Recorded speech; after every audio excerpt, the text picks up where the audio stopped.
Hey there, Papa's Posse. Welcome back to the channel. Once again, it's time for Papa's comic books, coffee, and more. Okay, before we begin, don't forget about that QR code right there. You scan it, it'll take you to my YouTube, my eBay, and my Instagram page. Let's see who we have today. Ooh, Walt Disney's Cinderella, a little golden book. Publishing company from Racine, Wisconsin. Copyright Disney Enterprises, of course, by Ron Diaz and Bill Lorenz. Now don't forget, hit that like button down below, hit that subscribe button down below, and leave a comment. Tell me what you thought about it, okay? And as always, don't forget to scan that QR code for all your social media needs. Let's get into this book. Cinderella. Once upon a time in a faraway kingdom, there lived a widowed gentleman and his lovely daughter, Ella. Ella was a beautiful girl. She had golden hair and her eyes were as blue as forget-me-nots. The gentleman was a kind and devoted father, and he gave Ella everything her heart desired, but he felt she needed a mother, so he married again, choosing for his wife a woman who had two daughters. Their names were Anastasia and Drizella. Ooh, that doesn't sound good already. The gentleman soon died. Then the stepmother's true nature was revealed. She was only interested in her ugly, selfish daughters. The stepmother gave Ella a little room in the attic, old rags to wear, and all the housework to do. Soon, everyone called her Cinderella because she got so covered with cinders from cleaning the fireplaces.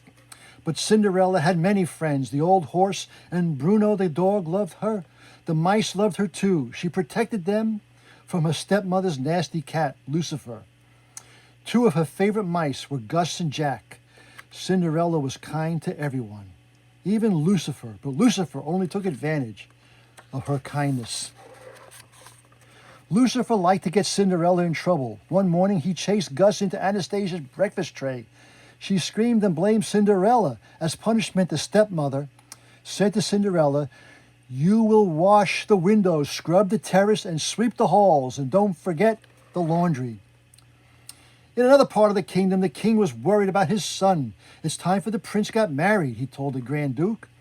"But sire," said the Grand Duke, "we must fall in love first." "No buts about it. We'll have a ball tonight. It will be very romantic. Send out invitations." Well, the invitation arrived. Cinderella's stepmother announced, "Every girl in the kingdom is invited to the ball in honor of the prince." "Why, that means I can go too," Cinderella said. "Well, yes," the stepmother replied with a sly smile, "but only if you get all your work done and only if you have something suitable to wear." Cinderella had hoped to fix her old party dress, but Anastasia and Drizella wanted her to help them instead. The stepmother kept her busy too. Cinderella worked hard all day long. When she finally came back to her little attic room, it was almost time to leave for the ball, and her dress wasn't ready. But the loyal mice had managed to find ribbons, sashes, ruffles, and bows. The mice had sewn them to her party dress, and it looked beautiful. The stepsisters shrieked when they saw Cinderella. "Those are my ribbons. That's my sash." They tore her dress to shreds. "Come along now, girls," said the stepmother. Cinderella ran into the garden. She wept and wept. Suddenly a hush fell over the garden, and a cloud of lights began to twinkle and glow around Cinderella's head.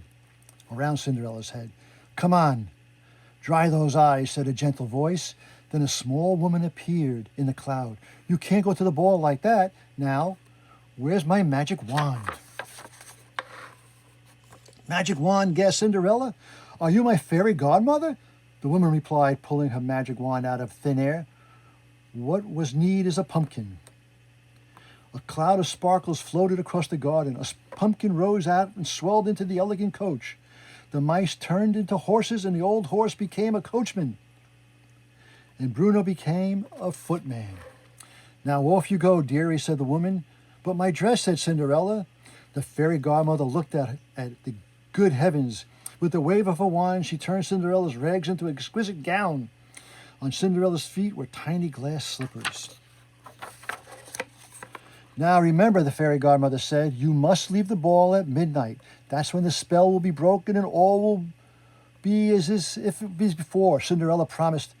Then she stepped into her magical coach and was swept away to the palace. When Cinderella arrived at the ball, the prince was yawning with boredom. Then he came sight of her. Ignoring everything around him, the prince walked over to her. He kissed Cinderella's hand and asked her to dance. They swirled off across the ballroom. The prince never left Cinderella's side. They danced every dance together. As everyone watched them, the lights dimmed and the sweet music floated out into the summer night. And then Cinderella heard the clock begin to chime. Oh no, she gasped. It's midnight. I must go. Wait, come back, called the prince. Cinderella hurried down the palace steps. In her haste, she lost one of her glass slippers. But she had no time to pick it up.